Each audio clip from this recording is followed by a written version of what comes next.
সংবাদ শেষ করছি সারা দেশে ঘটে যাওয়া টুকরো খবর দিয়ে, জানাচ্ছেন উপমা রায়। জামালপুরে খাল থেকে অজ্ঞাত ব্যক্তির মরদেহ উদ্ধার করেছে পুলিশ। রাজবাড়ীতে ধর্ষণ চেষ্টা মামলার এক আসামিকে গ্রেফতার করেছে রাজবাড়ী সদর থানা পুলিশ। ঠাকুরগাঁওয়ে অদম্য জুলাই ২০২৬ কর্মসূচিতে গণভোটের রায়, জুলাই সনদের পূর্ণাঙ্গ বাস্তবায়ন ও গণহত্যার বিচারের দাবিতে বিক্ষোভ মিছিল ও সমাবেশ করেছে বাংলাদেশ ইসলামী ছাত্র শিবির। চুয়াডাঙ্গার জীবননগরের সীমান্তবর্তী এলাকাগুলোতে মাদক ও অনলাইন জুয়ার বিস্তার ঠেকাতে পুলিশের অভিযান।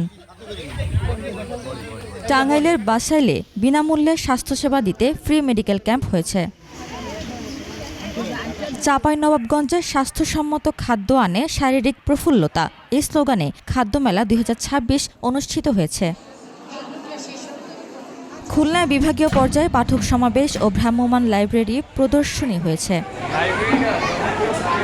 খুলনার দৌলতপুরের পাবলায় পানির সংকট নিরসনে একটি গভীর নলকূপ উদ্বোধন করা হয়েছে। গেজেটভুক্ত নবগঠিত দক্ষিণ গফরগাঁও উপজেলা নির্ধারিত স্থান কান্দিপাড়ার নয়াবাড়ি এলাকা পরিদর্শনে যান ময়মনসিংহ বিভাগীয় কমিশনার এস.এম. হুমায়ুন কবির ও জেলা প্রশাসক মোহাম্মদ সাইফুর রহমান সহ প্রশাসনের কর্মকর্তারা। নোয়াখালীতে চৌমোহিনী পৌরসভাধীন চৌমোহিনী খাল খনন, উন্নয়ন ও খালপাড়ে ওয়াকওয়ে নির্মাণ কাজের উদ্বোধন করেছেন বিএনপির ভাইস চেয়ারম্যান বরকত উল্লাহ বুলু।